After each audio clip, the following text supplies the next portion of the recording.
eukaliptusz, meg egy kis szilvapálinka. Eukaliptusz szilvapálinka keverék, a szauna, nagyon szeretem, jót tesz az ereknek, a szívnek, ezért van ilyen vájszívem, tudod? Ezért. És stresszoldó hatása is van, valamint a légúti betegségeknek is. Annyi. Beteg voltam? Nem. Pedig voltam hidegben? Aludtam lakóautóban? Na, ezt teszi a szauna. Mindenkinek javaslom, az is, aki esetleg eddig nem nagyon szerette, mindenképpen, és hát ezután kéne a jeges dézsa.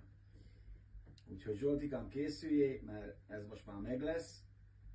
Most tudnék átszaladni pont ide, így ahogy vagyok.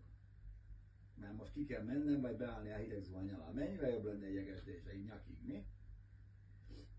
Gyógyuljatok, foglalkozzatok a belső békével. Úgy, mint én.